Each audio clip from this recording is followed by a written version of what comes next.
He's been doing a lot of open mics. A few times he has a different stage name. Yeah, he needs no big fancy introduction. Ladies and gentlemen, here at the Café Shining Bell, please welcome Chibi Rodan? Rodan. Rodan! Rodan! Make some noise for Rodan! Where's the music? Are you serious? Oh, we get music?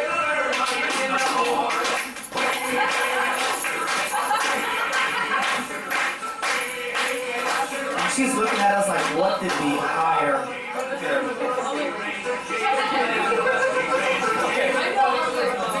Jeez, that was too much. Okay, so welcome to So You Know You Can't Dance. Today we'll have special appearances by Ninja Blackness and our token lesbian. Oh! Unfortunately, the spinning chairs are not working, so you'll have to bear with us. You know, I've never taken the time to memorize a set, so, or actually even write a proper set. So today I'm going to do something a little different. So, who in here has big dicks? Well,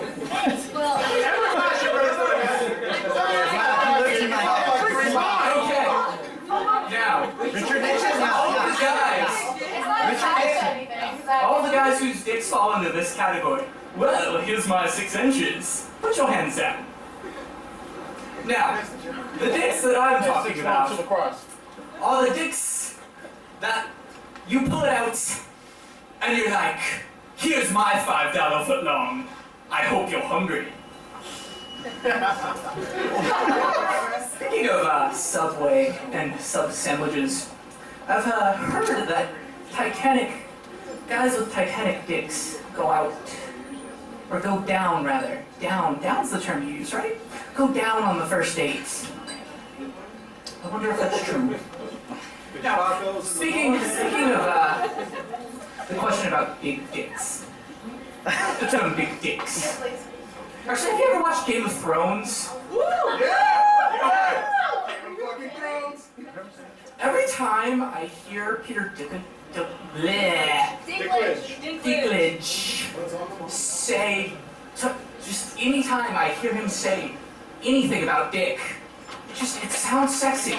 Like any time he just says the most foul, obscene things, it's like, oh my god, that's the hottest thing I've ever heard someone say. And I'm sure there are people in here cringing. I'm sorry, I told you guys I was trying something different tonight. I like midget porn. Game of Thrones. Nobody's right about this. So, my question about big dicks is, what do you do when you're, using the restroom? Do you just, sit over it and pray that you don't... Because, guys just never pick up the toilet seat, they just piss everywhere. So, if you ever eat curry, you do that tuck in, do you...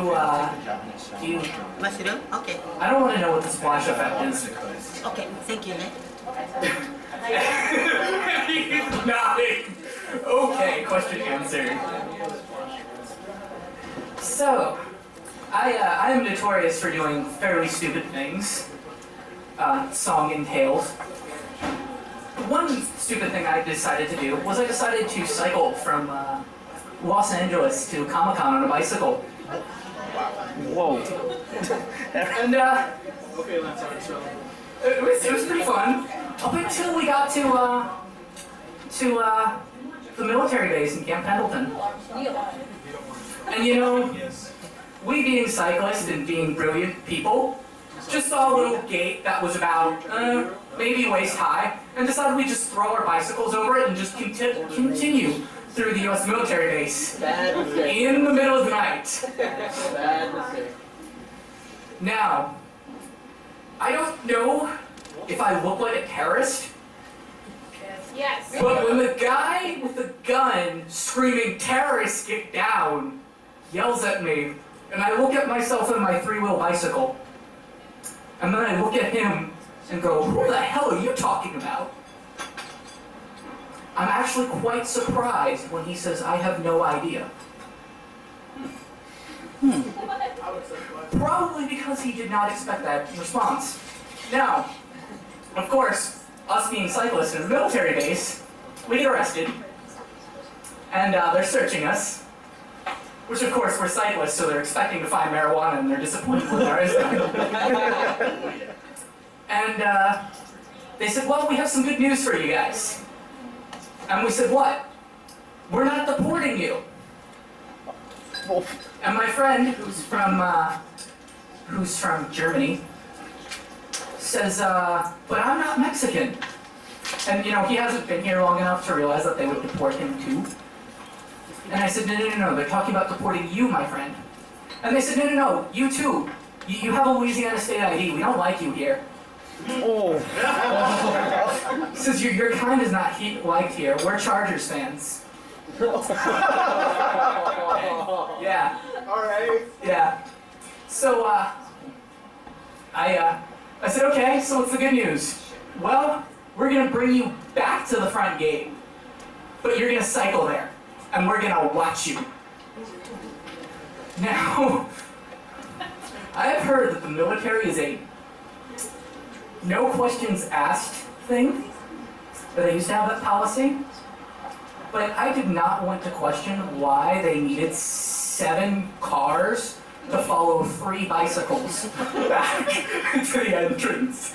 And then I'm really wondering, you know, I'm glad I don't pay taxes, because I could not imagine paying these guys. I mean, seriously, 6 cars? Really? For 3 bicyclists? And one of them with 3 wheels. So finally the next day we try and get through the Marine camp, because that's the only way you can actually get to San Diego if you're on a bicycle, or you could take the interstate, which they suggested we did. Yes, the Marines suggested we take bicycles on the interstate. Can anybody think about riding a bicycle on the interstate? Have your safety in mind. So we finally got through the military base, and interestingly enough, when we came through, it was the 6 same guys that followed us all the way through, in the 6 same vehicles through the military base. And at the end, we got through, and the guy said, you know, I was worried for a second you were commies. I said, excuse me, what year is it? And he said, 2010. I said, yeah, the Cold War ended about 20 years ago, my friend. So we got to Comic-Con, and got in a bike accident. With a, this is where it gets funny, with a military vehicle.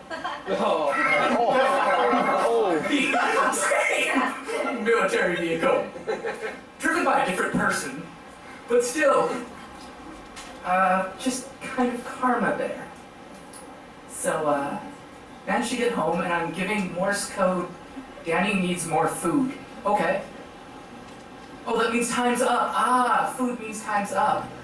Oh, okay, I'm sorry, I'm a fat ass. Here's the mic. Go ahead with your bike, please.